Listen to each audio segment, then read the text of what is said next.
Okay. Hi.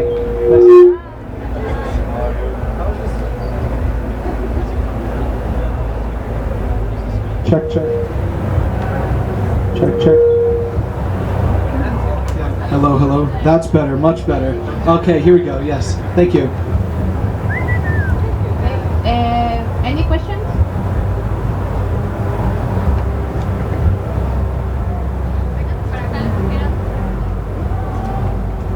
We love Mexico so far. It's been amazing. Thank you for having us. It's been incredible. We had delicious food. Jeff, what was that thing called that we ate yesterday? Chili and rodado. So good, so good. Hello guys, here Roman from the Overdrive. So recently you toured in the UK with Green Long, and now you are here finally. We waited for you many years. So how's the experience between to play in the UK, for the people in the UK, and now here in Mexico? I guess the vibe is so different. So can you tell us your experience there and how do you feel so far? It's pretty different. With Green Long, we weren't in the UK, we were in Germany, and the Germans they're very they're a lot more. What would I say? The Germans can be more mean, I think, than Mexican people. Everyone we've met here is very friendly, but sometimes the Germans, they'll come to us and they'll be like, "We noticed that your string was out of tune.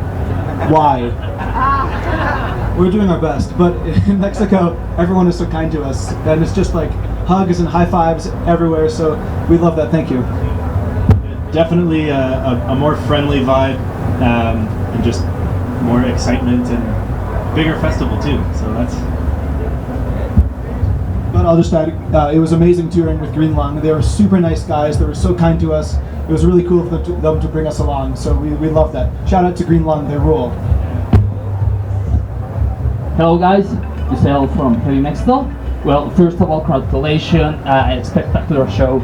You're killing it. And my question is, how do you feel in this show? You're sharing stage with artists with other kinds of metal. So it's a very different touch here. So how do you feel in the show and sharing with all these bands? I think with Spell that ever since we've been playing shows, we've played with a lot of more extreme metal bands, black metal and death metal and things. And we're also fans of those genres. So there's some, real classic stuff that we're excited to see. Dismember, Terrorizer, stuff like that. I think it's good to have a nice mix. I'm glad that festivals these days go for heavy metal, classic stuff, death metal, black metal. I think it works well together, and so we feel right at home on a bill with all manner of different styles. So we're happy about it. Hey guys, Mario Valencia from Pólvora here. Ever from the mid-2000s, many bands have adopted these looks and sounds from the 80s heavy metal, such as yourself, but which one would you consider to be the key to be a difference among all the other bands from the same genre?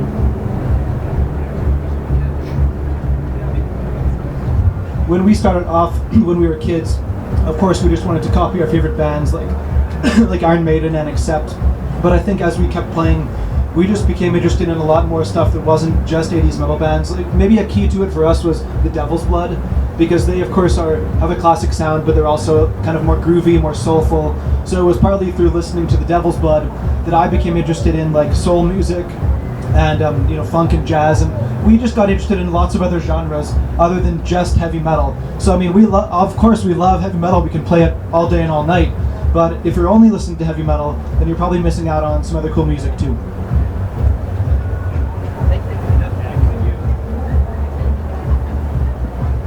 Hi man, I'm Daniel from Godines Metaleros. I was so surprised that you played a song from the Devil's Blood. I'm a huge fan of the band. And cool, so are we.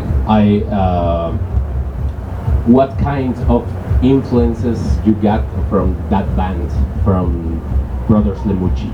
Yeah, well, me and Al, we were brothers, and when we were teenagers on the Devil's Blood first tour, we flew from Canada to Germany, and we saw them on their Come Reap tour. And for us, it was totally mind-blowing, because I think before that, metal was, in our minds, metal kind of had to be quite serious, and especially in our local scene. And when we saw the Devil's Blood, it made us realize that it could have a little bit more groove to it. It could have a little bit more soul to it. It could have a little bit of dance to it. And so we tried to incorporate that into our music. That's partly why we've always called Spell, we've called it hypnotic heavy metal. And that's that comes largely from the Devil's Blood influence. So it was really cool for us to finally be able to play a Devil's Blood cover. Hi guys, Elizabeth Garcia. So are you working in a new full-length album? Because you weeks ago released a single with Poltergeist, right? That's right, yes. Could you tell us more details about the new album and the new songs, please? Yeah, well, the single with Poltergeist was our Devil's Blood cover, which we wanted to do to pay tribute because we worship the Devil's Blood and we always have. But also we're working on a new album. It's not finished yet, but we've made a lot of progress on it. As soon as we get home from this tour, we're going to continue rehearsing it, and we're hoping that we can record it this winter or this spring maybe and release it sometime in 2025.